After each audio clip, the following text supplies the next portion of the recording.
Finis Global Resources, la sigla es PGR.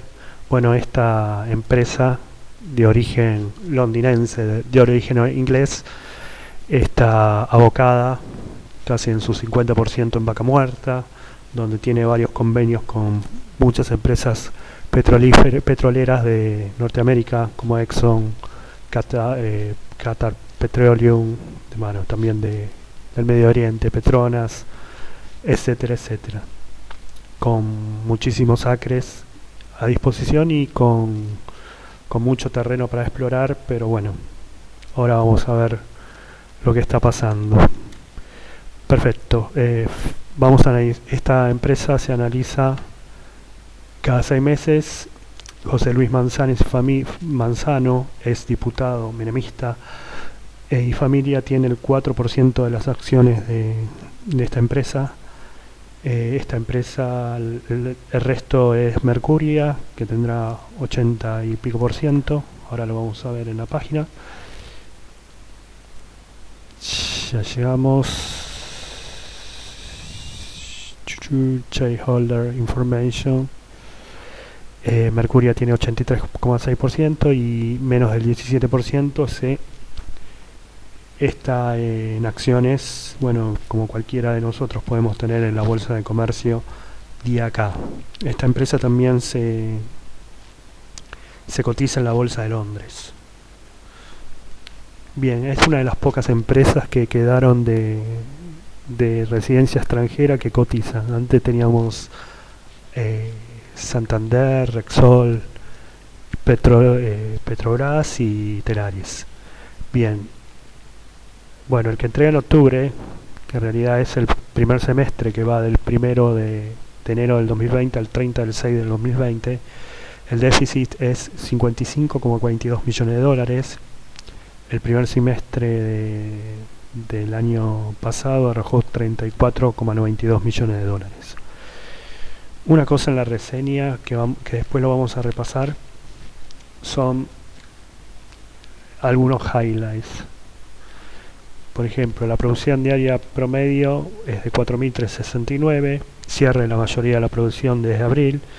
Se han aplicado y continúan aplicándose importantes reducciones de costos, nuevo comienzo escalonado de producción durante el tercer trimestre, incluyendo sus licencias operadas, Puesto Rojas, Tupungato y Atimiski. Esto quiere decir que trabajan directamente en vaca muerte, y su licencia no operada son otros recursos no convencionales que no son vaca muerta en sí y que se trabajan en conjunto.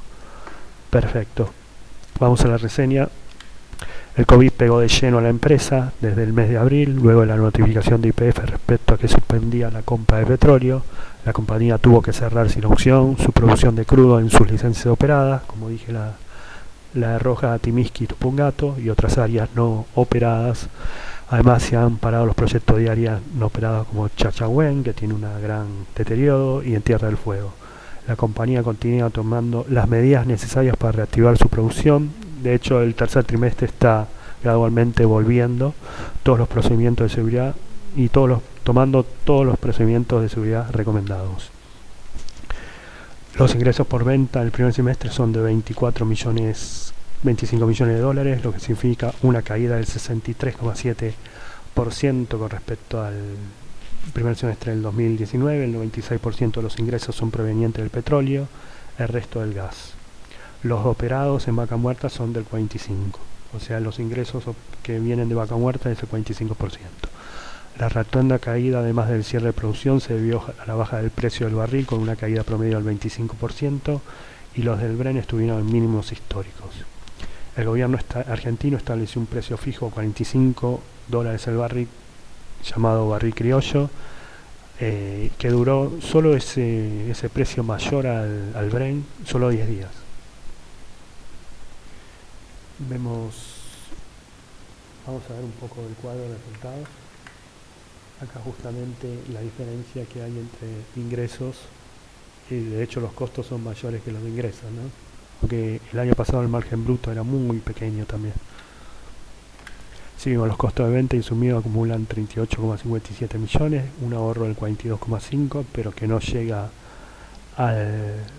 a cubrir el costo de los ingresos, o sea, los ingresos no llegan a cubrir el costo.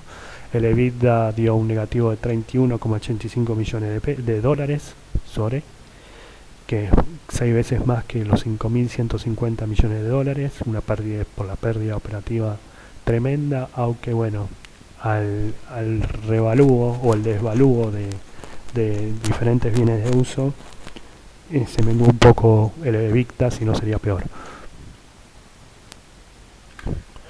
Bueno, la producción total está por debajo del primer semestre 2009, un promedio del 52,7%.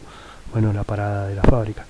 La canoquina está en un 13,45 por debajo del promedio. El área opuesta roja cayó un 50,5 en el interanual, con 762 barriles por día. El refugio Tupungaco produjo un promedio de 500 barriles por día, una caída interanual del 44,5. La caída de producción entre trimestres fue del 70%, los despachos del BBL bajaron 46,7% y el gas un montón, 81,5%. Vamos a los cuadros de producción y despacho.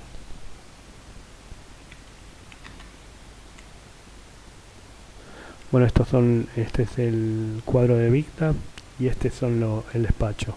Acá se despachó 609,2 millones de barriles contra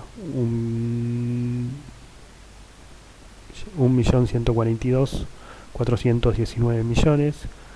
El MMSF de gas fue 2.597 el año pasado y este apenas fue 480,96. Por eso la baja del más del 80%. El precio por barril es de 39,2 promedio. El año pasado fue de 52,3, 52,23. El precio del gas promedio 3,45 y ahora bajó a 2,13, una baja del más o menos 30%. Por otra parte tenemos la producción, que esto es barriles por día. Si vemos acá la diferencia entre los operados, hay una gran diferencia, 7 veces más el trimestre pasado, el primer trimestre mejor dicho, pues ya el trimestre pasado es el segundo, donde el primer trimestre estaba a la altura del promedio del 2019, más o menos. Y acá, bueno, la gran baja de un 60 y pico % entre trimestre y trimestre. Los gastos de administración y otros gastos alcanzan los 10,55 millones de dólares, siendo un ahorro interanual del 18,5%. Se destaca una suma imputada de 23,2 millones de dólares por la extinción y deterioro de licencias. Chachahuén estaba potencialmente deteriorada, por eso el valor del libro o el valor de esa cuenca cayó, y lo que hace que el deterioro se impute más a deterioro. Vamos a ver el cuadro de resultados del por qué. El año pasado también hubo incumplimiento con la provincia de Mendoza y dos áreas se le sacó la licitación, así que ya el año pasado también venía mal con todo esto. Acá es lo que quiero mostrar.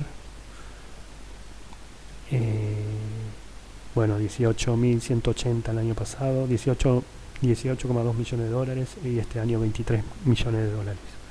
Los gastos administrativos y otros gastos operativos fueron casi parecidos. Los resultados financieros acumulan un negativo de 11,34 millones de dólares. El ejercicio pasado arrojó 10 millones de dólares negativos. El flujo de fondos es tremendamente menor que el año pasado. Solo tiene un cash de 1,23 millones de dólares. Ahora vamos a ver el flujo.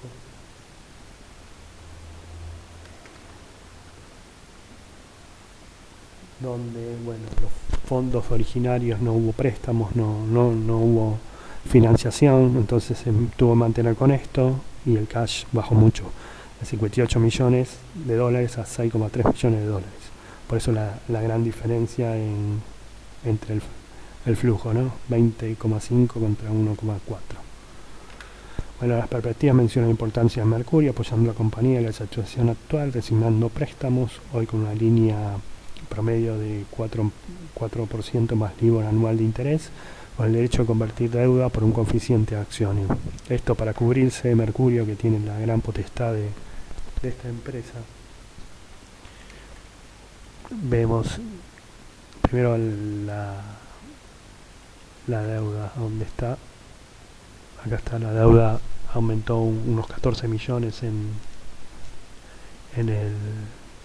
el ¿cómo es? En el semestre, ya está en 318 millones. Y acá hay una cosa que quiero leer, que es, bueno, la línea de crédito por 221 millones puesta por Mercuria. El grupo Mercuria tiene el derecho de convertir todo o parte del capital pendiente de la línea de crédito A en acciones ordinarias nuevas adicionales de la compañía a un precio libra 45 por acción. Esto en el 2018, y en el 2020, al tener un deterioro enorme, la acción, el valor de la acción es 0,23 por acción en cualquier momento desde el 30 de junio hasta 10 días hábiles antes de la fecha del vencimiento. O sea, al tener mucho más riesgo, la acción va a valer menos, o sea, la mitad de lo que valía el 2018, y se convertirá cada libra en 0,23. Cada libra que se da deuda. Por último, la liquidez pasó de 0,75 a 0,33, la solvencia bajó de 0,72 a 0,37, no subió, bajó.